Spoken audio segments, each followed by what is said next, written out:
In the year 2025-26, Indian schools may have effectively worked for maximum of around 150 days out of 365.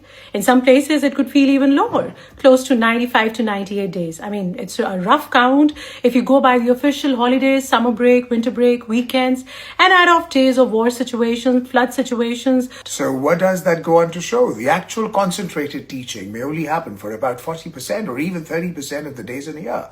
So then where is the real learning actually happening? Is the concentrated learning time increasingly shifting into tuition centers and homes? Because look at what schools are increasingly becoming these days. Giant theater-like schedules, activities, events, sports days, special assemblies, projects, presentations, fancy infrastructure, annual days. Schools are aiming at becoming amusement parks with their rides, slides, gaming zones, and engagement spaces. But the actual notes, the actual mock tests, the repetition, the revision, the oral questioning, the written practice, that increasingly appears to happen inside tuition centers now. So are schools simply becoming syllabus broadcasters while tuition centers are becoming the real classroom? And this question becomes particularly true because parents today are also working almost double the shifts. Naturally, someone has to provide supervision, routine, oral tests, written tests, consistency. This is where the tuition teacher service becomes useful. Then parents distrust the school gimmicks of events and activities at large and do not wish to risk out the eventual preparation for the competitive entrance exams when the time comes.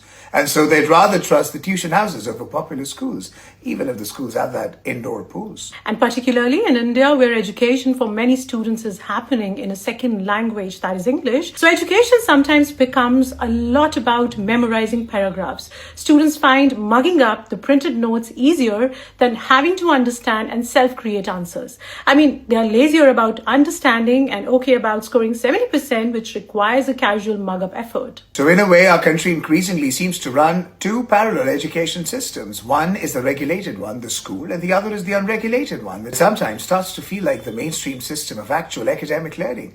Now, the regulated one receives all the grand phrases: activity-based learning, personalized learning, inclusivity, learning by doing. Meanwhile, the unregulated one, the tuition centers, often continue with the same old conventional formula: sit and learn, sit and learn. What seems to be the fix then? It's a realization that revamping the education system simply doesn't mean strangulating the schools alone. It's more than that. For one, the syllabus naturally has to reduce so that the actual school calendar can accommodate topics meaningfully in depth. A significant part of the learning should actually get completed in the school itself. And above everything, if our language policy appears confusing, but we know that English will remain the mainstream language for careers and global progression ahead, then putting focused attention on language competency until grade 5 should be the priority. It seems like education itself needs to be re-educated. For education and parenting insights, follow us. All the best. All the best.